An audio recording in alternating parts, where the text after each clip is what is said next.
We are two co-founders, both PhDs in electrical and computer engineering. Our whole career was based on developing algorithms. And that's what we did in the last 7 years as well at MallIQ, where we utilize the signals in an indoor environment where GPS doesn't distinguish which floor, which corridor you're in. We utilize those signals to triangulate first at the floor level, then whether the customer is walking in the corridor or in a particular store. So we have algorithms dedicated for each of those decisions. And then since we have a map of all these shopping malls, downtowns, and airports, we can understand specifically which brand and which category the customer spends time in, which is a really good indication of what they're about to buy.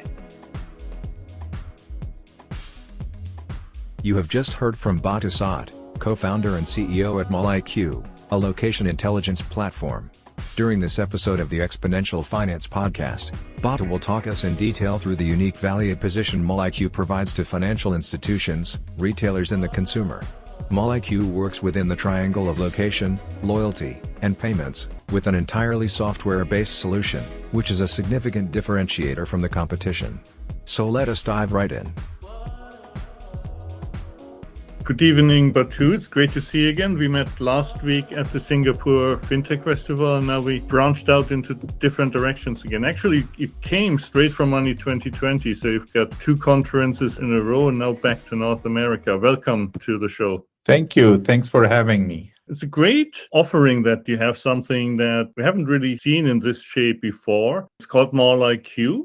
And before we talk about anything else, if you can just explain the basics of what MallIQ does. Of course, MallIQ drives purchase intent into transactions for financial institutions, fintechs, and retailers in a way to understand their own customers' journey in the physical world before they pay for something, so that they can engage their own customers, improving their customer experience and making sure that their financial and other products are used more often, being top of mind. Now that sounds like you need quite a bit of information then from the device that I'm holding. Obviously, as you said, you're working with reputable financial institutions, so you need to find a balance that protects the reputation of the institution and is not overwhelming, abusive from the consumer's perspective. So how do you strike that balance? We start that by making sure that MallIQ does not get any personally identifiable information, building the trust from the beginning with the institution. The institution tokenizes an ID that only they can match with their customer ID. That makes sure that no information comes to MallIQ. It's regulatory compliant, GDPR, CCPA, and otherwise. And on the engagement side, we give the flexibility to the owner of the mobile app. And we don't price it in a way that would incentivize them to engage too much. So typically, they have contact policies where they would only engage maybe once a day or a couple of times a week to make sure that customers are getting the value without being overwhelmed.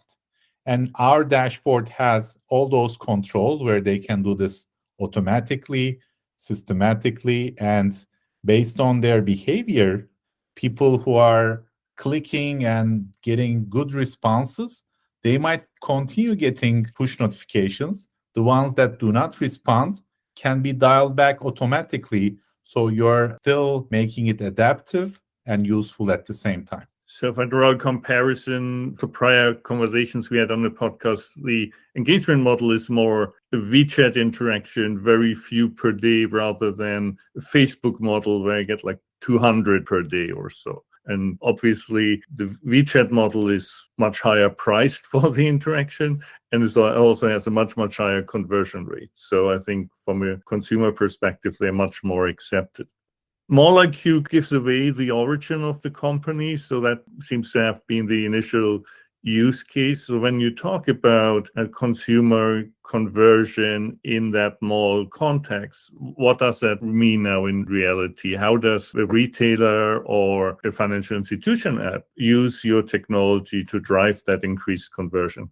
Actually, during the pandemic, it gave us a chance to evolve our offering as well as use cases. Initially, as you mentioned, the name was Mall IQ. Now we have expanded that to Location IQ or Locatic, meaning that anything from a high frequency, low ticket item like coffee, such as Starbucks as one of our customers who want to understand their behavior, customers' behavior, and engage in a relevant way. And then grocery shopping, that's been in our world during the pandemic. Even when the shopping malls were closed, you would still get groceries. Carrefour is an example of one of our clients that utilizes this to engage their own customers.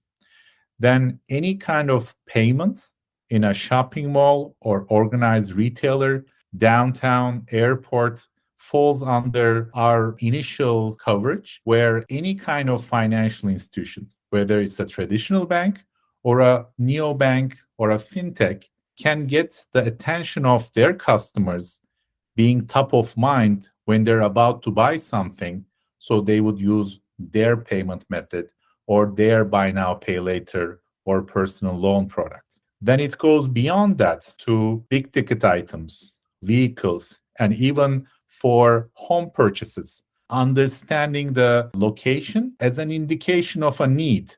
So knowing the needs of your customer allows the financial institution or the brand to engage them, provide them with relevant information. So it's a win-win-win kind of environment.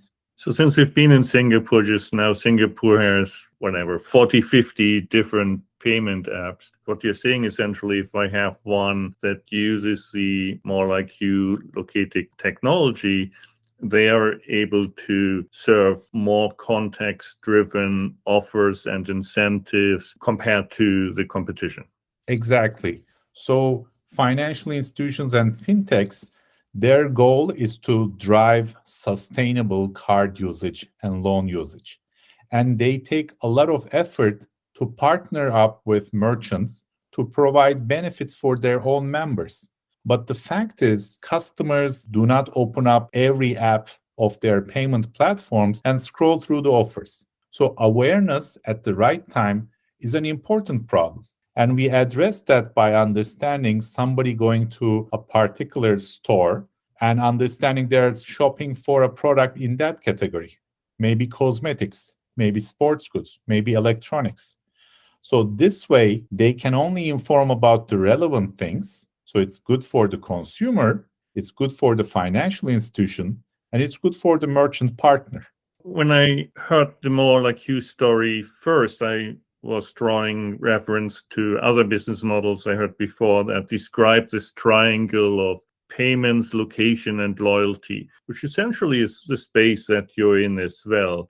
What is different that the other vendors I had experience with are purely driven by GPS signal, which is still pretty raw. And you're taking that triangle onto a much more detailed level. And so how do you do that technically?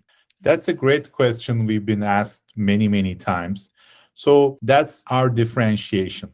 So we are two co-founders, both PhDs in electrical and computer engineering. Our whole career was based on developing algorithms. And that's what we did in the last 7 years as well at Mall IQ, where we utilize the signals in an indoor environment where GPS doesn't distinguish which floor, which corridor you're in. We utilize those signals to triangulate first at the floor level, then whether the customer is walking in the corridor or in a particular store. So we have algorithms dedicated for each of those decisions. And then since we have a map of all these shopping malls, downtowns, and airports, we can understand specifically which brand and which category the customer spends time in, which is a really good indication of what they're about to buy. Keep in mind that a bank or a fintech would know about this information after the fact, after somebody uses that card to pay for it. We are making this discovery before the fact So there is time to inform the customer and maybe nudge them towards one card or the other that they're already having in their wallet. So I think the worst thing that can happen as a consumer is that you just bought sneakers and you come out of the shop and you get a 20% voucher or so. So you're getting ahead of that, it seems.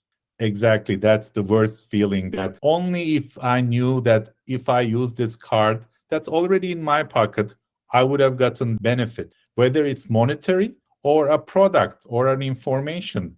So not knowing or learning after the fact is even worse than not knowing at all at sometimes. So the other thing I obviously learned in our conversation was the settings that exist on the mobile phone. And probably like many consumers, when we want to use an app or so, we just click, right? Nobody really reads all the notifications. And in fact, there is a setting that says always track the location. So you're keeping that on, and your offering in return needs to be compelling enough that people keep the setting on and don't switch it off because they are annoyed. But that also gives you the information when the app is not on, which was a revelation for me that it actually existed. But that's a setting on most mobile phones that you ultimately use. Yes, I think that change that iOS led, and then now Android with its latest versions are following suit, is a welcomed improvement from our perspective, because the overall pie is shrinking, where irrelevant games or apps that really do not use those location information to the benefit of the user can no longer get it simply. But since we only work with reputable financial institutions and retailers that you trust, then our rate of getting location permission to be able to inform the customers, even they forget to open up the app, is still high. And on top of that, we add additional compelling reasons, like using location as a powerful tool for protecting against card fraud and app login fraud. So once the customer is well informed, they would give this percentage of location permission. And when asked again, they knowingly continue to give that because they are well informed and they see the benefit.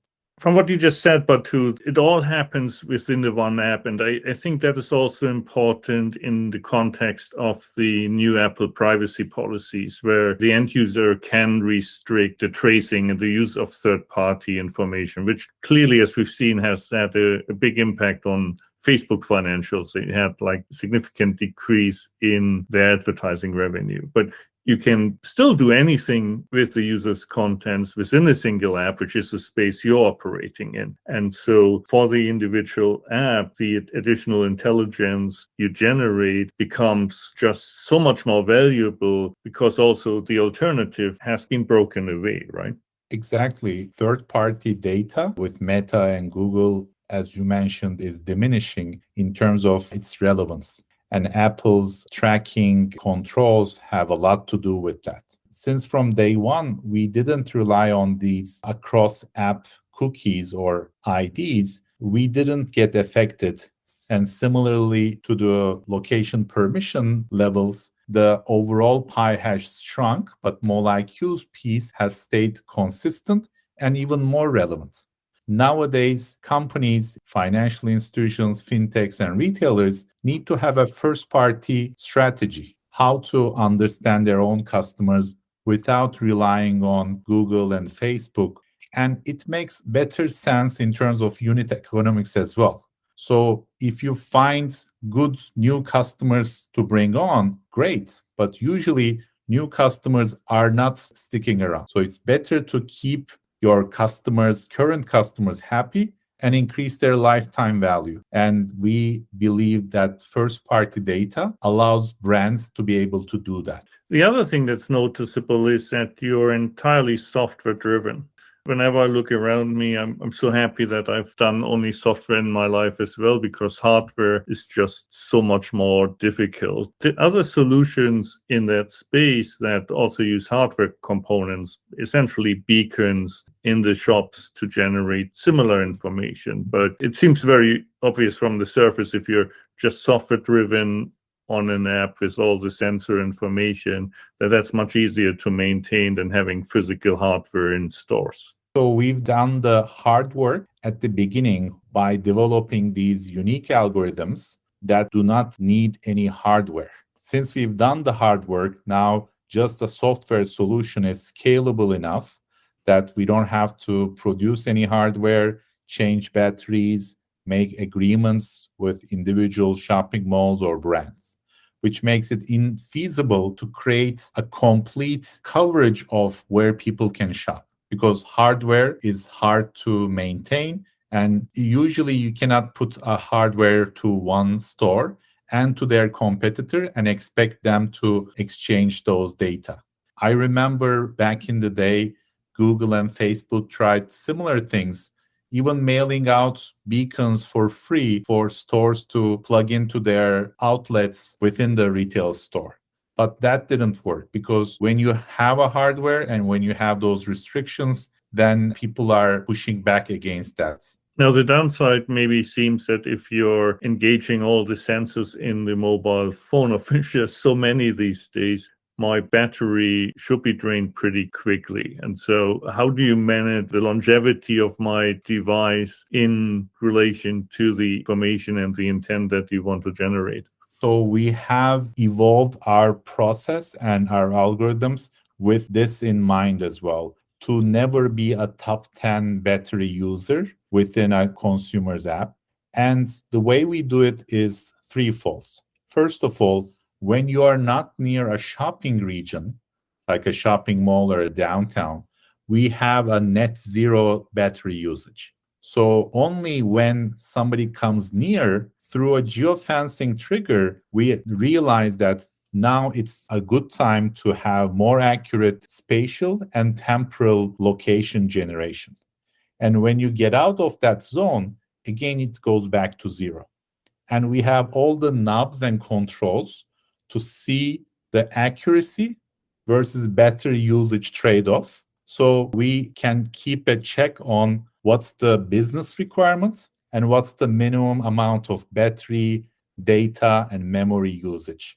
We also have enterprise level guarantees, such as if the percentage of the battery goes below a percentage, then we either slow down the frequency or stop the service altogether. So we are never creating an environment where the battery is too low for the consumer. For their safety, for their convenience, we don't do that.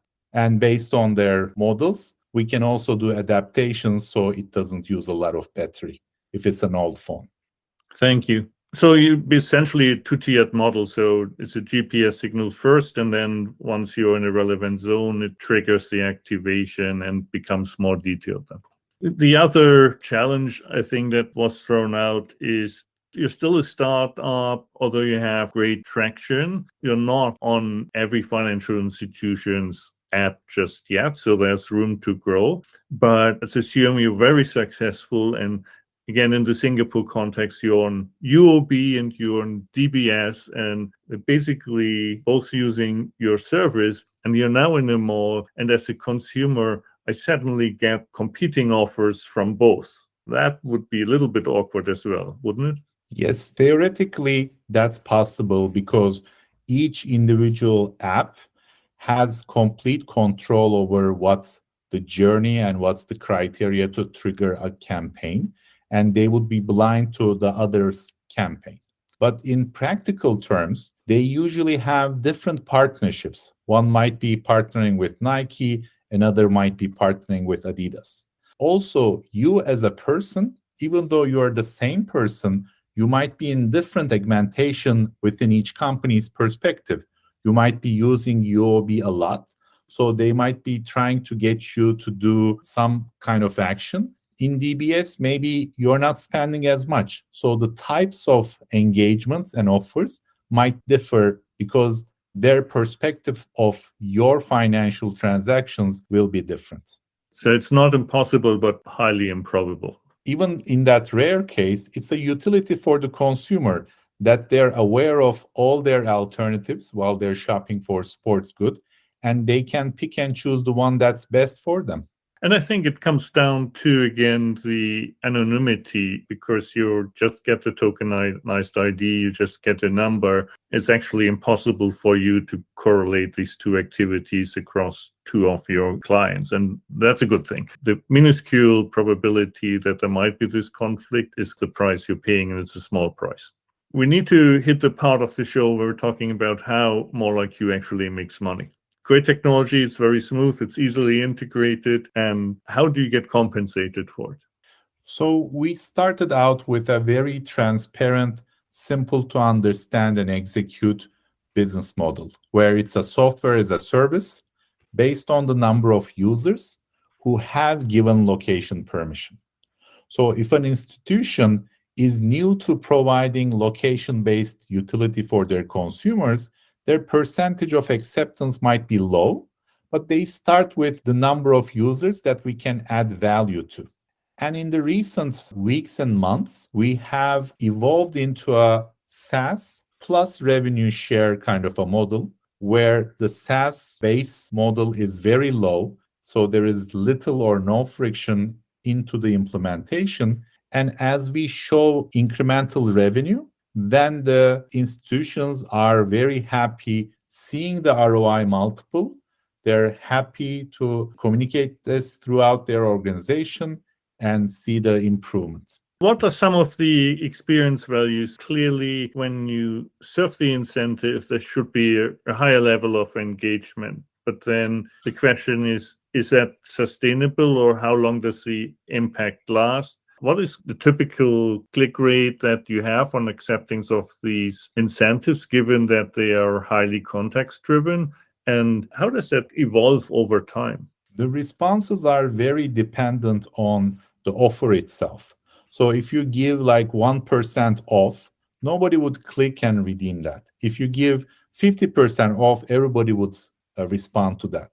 So my answer and the way we sustainably measure the results is an A/B model. How people would react if the same campaign, the same people with the right time and location engagement versus a generic engagement. So we look at three ways of how do we improve. The first one is looking at the same cohort of people.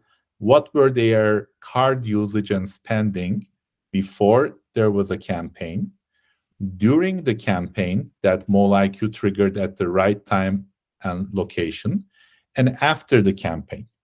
We typically see 2 to 3 times more card usage during the campaign. And even when the campaign ends, we see somewhere around 20 to 30% uplift, which is sustained uplift compared to before.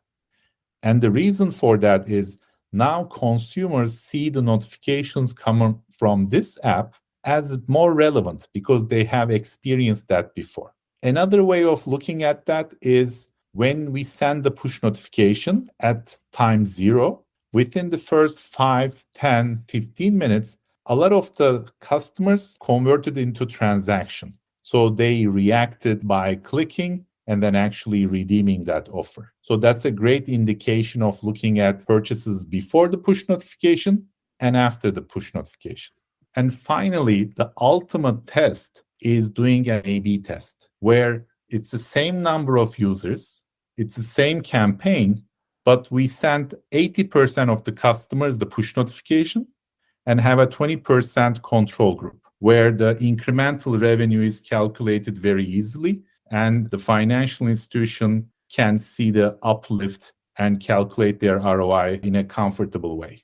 Given again how many payment apps there are, one aspect outside of the immediate purchase maybe is really training your muscle memory to using a specific app again and being reminded that it's actually on your phone, given that we have so many apps installed that also some of them we might not be using. There's a few dead bodies on each of our mobile phones of apps that we haven't used for a long time. Can your technology or your incentives also help to reinvigorate, to redirect to this use of these skeletons on the mobile phone? Exactly. Activation or reactivation is a big part of what we do. So knowing which stores and restaurants and places that they spend time and money allows a very targeted way of engaging the customer. So they're not changing where they're shopping, but you might be top of mind in terms of how they pay. And that's something we have done with Starbucks, where churn customers, meaning people who haven't used app for a payment for the last 12 months, a quarter of them could get back and start transacting again with the Starbucks app at those stores. Now, this sounds very attractive, I think, for any merchant or any financial institutions, any fintech to apply your services. Now, the space, the ecosystem that they're operating in is pretty significant. So if anybody is interested, how would they get started using MoleIQ? In each of the cases, we talk with the business unit, whether it's the card portfolio manager or the loan management system, and we talk about the business objectives and design and curate a pilot program with them, which might last anywhere between 1 to 3 months, where we design campaigns, we set up KPIs to monitor, and then we deliver them. That's a very straightforward process to go through, where they would, at the end of the process, see the ROI calculated internally and see how much benefit they can get, so we can design the pricing in the long term according to that as well. Great. And so it's relatively easy to get started, and the compensation model is, although there's a base fee obviously to run the service, is largely success driven, which is pretty attractive, I think, for anybody using it. Plus, it gives you good upside if you're hitting the ball out of the park. Exactly. We currently have a proud 100% conversion from pilot to full production. And we always give credit back to the financial institution, the amount of budget they spend for this test and learn pilot phase. If they continue to full production, which is 100% of the case, we credit that budget back to them. That shows how much confidence we have into this product. And we are not just leaving them with the software, but we have a great customer success team that learn from other use cases with the other clients and bring the best practices and scenarios to make sure that they're successful. Thank you. You've got a pretty good client list already, and you're also fundraising. You've been in this business for a while already, so there's revenue coming in. It's probably less a matter of getting additional funding because you're generating a good cash flow, but finding strategic investors as well to expand the services into different areas. Can you talk a bit about your initial investors and what you're up to right now?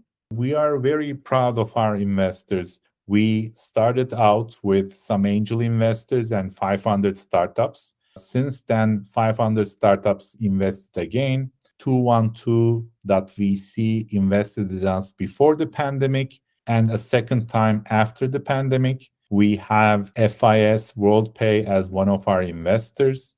We have the Royal Bank of Canada's family office Holt as one of our investors. We believe in continuing investment, doing more than just bringing money in terms of networking, in terms of giving us feedback into the industry, and being really strategic. And we are currently fundraising as well. And we're going to announce it officially at the Holt Demo Day on November 10th in Montreal. We are again looking for not just expanding our runway, but we have a $10 million sales pipeline that we are keen to execute by expanding our customer success team. And we're looking for strategic investors that are believing in what we are passionate about, believing in our mission to make it inclusive, as well as utilitarian for financial institutions, fintechs, and retailers in a way that is privacy first, in a way that is utilitarian for the consumers, and in a way that makes the partnership with merchants win-win situation. There's many use cases that can derive, and we've primarily focused on the conversion and the purchase intent here. Let us turn for a moment to Nachi Das, who is the head of business development for MallIQ, to talk about some of the additional use cases. The ability of MallIQ to build a comprehensive consumer profile based on the fact that you can get the location information even when the consumer is not using that particular app is vital for a company to understand its consumers, where they're going, where they're gathering, what other stores are they visiting, and therefore it is able to tailor appropriate campaign messages, target subsets of consumers for greater conversion. And we have seen this time and again when we talk to various institutions. They say, well, I would like to know if my consumers are going to my rival mall or are they going to rival brand. Right now, if a consumer does not use an institution's app or credit card, they are blind. They don't know what they're doing. MallIQ is able to deliver a 360-degree real-time information, historical information. That leads me to my next point. Almost all of our credit applications rely on historical looking back information. FICO scores, are they working in a stable company, getting a regular paycheck, and so on. Today, as the gig economy expands and as people are more and more independent, it is vital to get a real-time snapshot of a consumer's spending patterns, credit patterns, to make the appropriate credit decision. That could be extremely valuable for a buy now, pay later, or an at-the-moment purchase credit application, or even for mortgages. So I think the combination of real-time credit information with real-time historical consumer journey information married with credit analytics is going to be a powerful solution. Thank you, Nachi. Let's turn back to Batu. So Nachi drew out some interesting use cases there, and it's really only limited by the imagination what can be done. And ultimately, you have three groups. You've got financial institution, you've got the merchant, you have end consumer, and clearly different services could be derived from this information for these groups. For example, I've seen maps of the activity that these users have during specific periods. So classic contrast, weekdays versus weekends, and where they're spending your time. And clearly, if I'm a merchant, if I'm Starbucks, which you mentioned before, and I'm thinking about opening a new store, getting information on the flow and where people actually are physically is pretty important information for that planning. Totally agree. We get a lot of inbound requests from merchants, either that are using our other product or just want to optimize their physical real estate investments in terms of where to open stores, close stores, even within a shopping mall, which floor and which corridor is the best. That is something that has a lot of consequences because opening up a store in the wrong place takes a long time to discover, and then a lot of sunk investment happening. So we help with that a lot. And there are some other use cases as well in terms of fraud prevention. When the card is somewhere else and the app is somewhere else, you might get that protection. Or the other way around, you might be traveling to a new location, you might be dining out or getting gas, and your card might be declined because of some rule. But if your location can be used in real time, then those card swipes will not be declined. You will get on with your life without being affected by fraud or being too protected against fraud, which disrupts your way of making payments. In other cases, for insurance, for health and wellness, for nudging your consumers at the right time with the right incentives to be a little bit more healthy, and seeing their reaction afterwards as well as a positive reinforcement. These are all the things that can be done. I'm sure there are 10 other ways that your intent, your location can be utilized in a way that's beneficial for the consumer itself. Fantastic. Looking at the Singapore FinTech Festival, we've seen lots of areas maturing. So there's more payments vendors, more stable payment vendors, but it's still payments, right? We've seen more crypto, for example, but maybe some of the novelty was in credit and lending, which, as Nachi explained, is an area you can very well support as well. I found the MallIQ business model, or also the technical approach, quite unique. It's certainly not something that you found elsewhere at the Singapore FinTech Festival. And in fact, I think you also explained there's not many companies that actually have this sophisticated technology. So it's really differentiating. It's a unique market positioning. And hence, I really appreciate you taking the time now, flying back and forth and preparing for the Port Accelerator to share your story with us. And we hopefully see you back in Asia then with a good bag of new business opportunities soon again. So thank you very much, Batu. Thank you for having me, and looking forward to connecting again and being back in Asia, where we see a lot of collaboration and opportunities and room to grow. Thank you.